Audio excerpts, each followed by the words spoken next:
ngelihat dunia, menurutku justru aku semakin kencang-kencang aku doa, Kak. Karena aku nggak punya kekuatan apapun, Kak. Aku nih manusia biasa. Kalau bukan karena doa kayaknya, nggak tahu. Kalau bukan karena yang maha kuasa yang baik, kira-kira jadi apa kita ini hari ini ya?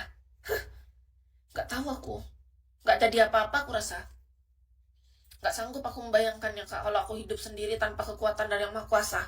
Benar, semakin aku melihat kekacauan dunia, kekejaman dunia itu, semakin aku kencang berdoa. Karena aku rasa doa itu bisa mengubah segalanya. Aku merasa kekuatan doa itu beda, Kak.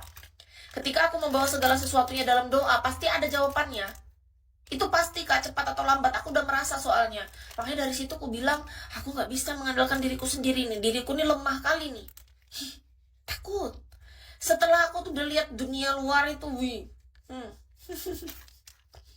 dengarkan motivasi, jangan lihat siapa yang ngomong. Yang bicara aku gitu ya. Makasih Kak Trio teploknya. Yang bicara aku gitu ya, nggak meyakinkan ya sih. Agak petakilan, cengengesan juga lagi, agak gimana, menye-menye juga kadang. Agak ingus-ingusan juga ya, entahlah aku. Menurut aku apa yang aku ucapkan kalau disuruh besok ngulang juga nggak bisa sih, jujur aja. Benar sih kakak, makasih loh kejujurannya. Soalnya apa yang ku ucapkan hari ini memang apa ya, anugerah aja memang dari ilahi yang sangat baik ya kan. Alam semesta yang menitipkan segala pemikiran yang muncul saat ini, ku keluarkan aja langsung seblak-blakan itu. Besok suruh ulang nggak bisa. Beda kayak orang. Kalau ada orang yang memang dia di bidangnya, dia sudah punya jabatan, atau dia memang narasumber yang ada sumber yang jelas, kan beda ya. Kayak ada bukunya, ada sumber dari mana dia sebut gitu. Besok disuruh ulang, dia bisa lagi. Besok suruh ulang lagi, dia bisa, dia berasal dari pasal ini disebut gitu kan. Kalau aku kan enggak. Kalau kis lain, woi.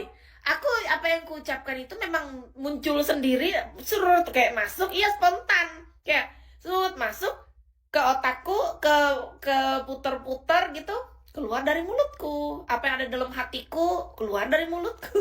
Jadi kayak gitu. Kayak programnya ada di sini sama di sini aja nih. Menggabungkan antara program otak, hati, keluar dari mulut. Dan harapannya adalah kita melakukannya dalam bentuk tindakan yang bagus, maksudnya ya.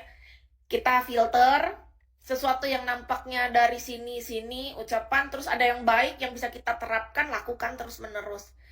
Asah dan gali terus apapun yang ada dalam diri kita masing-masing. Lakukan terus menerus secara perlahan ya, hingga pada masanya kita semakin tajam. Ketajaman kita akan kita gunakan untuk mari kita gunakan ketajaman itu untuk apa ya? Kita gunakan ketajaman ini untuk apa ya? Halo Kak, halo. Ini kira-kira ketajamannya untuk apa ya? Aku ingin menggunakan ketajaman ini untuk aku pikirkan dulu lah nanti ya, untuk apa gitu. Cantik tapi cerewet, makasih. Bialin. Bialin, aku emang agak cerewet, agak bawel. Memang untuk menjaga diri. Oh, ya bagus juga sih. Baca karakter, silahkan. Aku baca karakter kalian deh dari typingan. Cantik banget.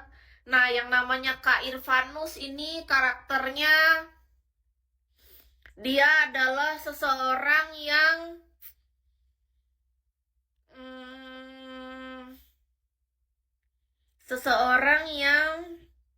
nggak terbaca lagi.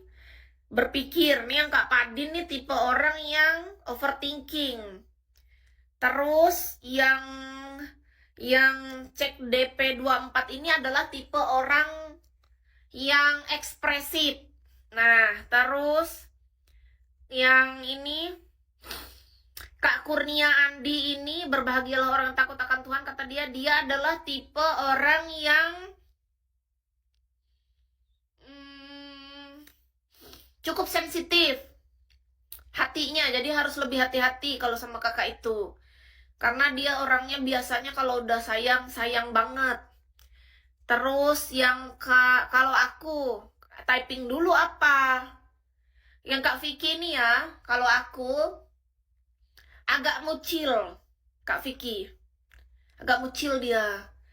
Gimana ya, kayak dia masih ini dia Kak Vicky ini. Menurut aku ya, agak mucil, agak masih butuh arahan dan bimbingan. Tapi kurang tertuju ini. Siapa lagi? Yang mana? Benar tidak? Kalian rasakan sendiri ya. Terasa nggak? Yang mana lagi? Kalau aku typing dulu sering-sering. Oh, Kak Vicky ketawa, benar juga kata dia kan. Udah dibilang, makanya jangan terlalu petakilan. Salah nggak mau ngaku. Akuin aja rupanya. Kalau memang masih agak-agak, ya kan? Nggak apa-apa, hiburan. Kalau Kak Itachi ini orangnya agak sungkan dia.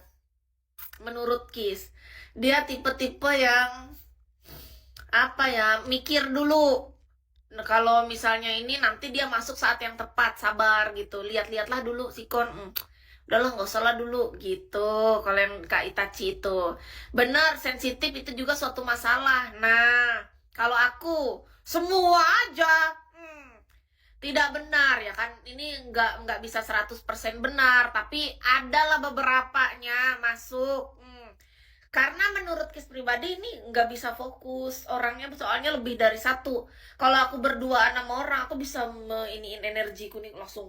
Ibarat nih kalau ada bola-bola api biru, punya orang tuh bola api merah, ya bertukar ke energi ke aku udah kebaca nih. Dengan menatap matanya, dengan berbicara kepadanya, ya oke, aku tahu niat terselubung di baliknya meskipun nih dia berbicara apa sama aku. Aku udah sering kayak gitu, Kak. Aku ngobrol sama orang, mulutnya apa, aku udah tahu sebenarnya mulutnya tuh semuanya itu bukan itu. Jadi antara mulut sama niat dia yang terselubung tuh bertolak belakang. Aku pernah ketemu orang yang kayak gitu. Kalian pernah tidak? Aku pernah. Dia nggak sadar bahwa aku sedang membaca semuanya, kayak segala gerak-geriknya, segala apa. Karena gini Kak, kalau kita nggak hati-hati zaman sekarang Kak, menurut Kis pribadi, apa ya, kita bakal jadi ditelan nanti ikan paus. Jangan mau, ya, jangan mau ditelan sama ikan paus. Yang boleh menghakimi kita, yang boleh menilai kita, dan yang boleh mengatur hidup kita cuma yang maha kuasa. Jangan berikan kuasa kepada manusia manapun. Makasih Kak Andi. Gini loh, prinsip hidupku Kak, meskipun orang lain merendahkan, menganggap kita hina, menganggap kita kecil, itu nggak masalah. Nggak pernah aku merasa terhina, nggak pernah aku merasa kecil, dan nggak pernah aku merasa tersungging. Nggak sesensitif itu hatiku. Tapi tahu, orang-orang itu aja dia nggak sadar bahwa aku melakukan itu bukan karena aku baper, bukan karena aku tersungging, tapi karena aku mengetahui motif tersembunyi di balik itu. Dia nggak ngerti.